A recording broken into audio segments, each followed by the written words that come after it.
Taylor Parker has never acknowledged her guilt in the killing of Reagan Hancock and her daughter, Braxlyn. And she has come up with many stories to try to explain what happened that morning. So let's go through her stories together. I'm going to start with the one that makes the most sense, and I'm going to end with the one that makes the least sense. So obviously, Taylor's first story was that the baby was hers. She'd grown it in her non-existent womb, and she birthed it out of her non-existent cervix. But then, once it became clear that she was backed into a corner with all of the evidence that the police had, her story changed. She said that the morning of the murder, she went over to Reagan's house because Reagan asked her to come over. Reagan had texted her. So she goes over there, and Reagan started a fight.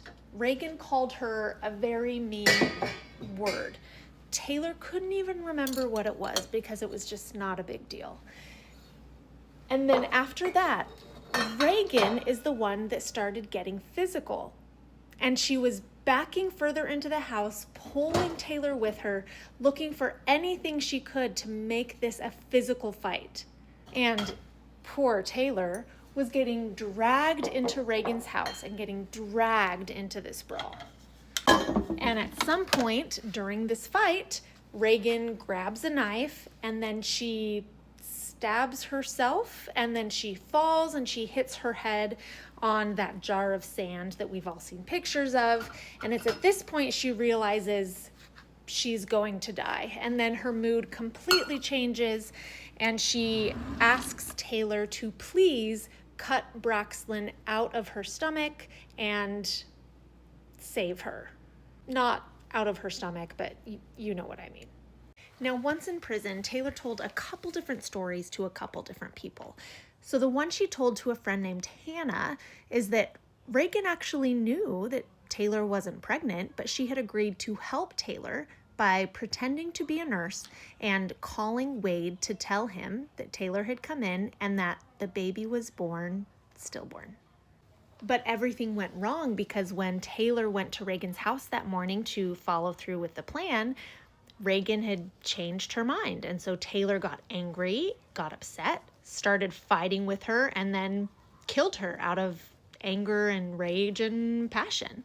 Now, this last one is by far the most unhinged version of events. Taylor says that morning she was actually running errands, and somehow a local gang came upon her and they struck her in the back of the head to knock her out. She then woke up inside Reagan's home and she found Reagan in the state that we all know that she was in.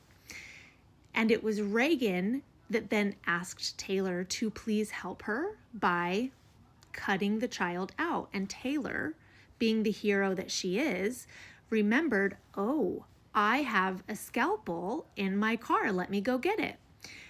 How Taylor would have known that her car was there, she didn't figure out that part. But she goes out to her car, she gets a scalpel, she comes in, she delivers Reagan's baby via C-section, then she holds the baby up to Reagan's face and says, this is your mama. Reagan says goodbye, and then she takes her last breath. And then Taylor leaves. Obviously false, obviously extremely offensive to Reagan, to Reagan's family, to Braxlyn.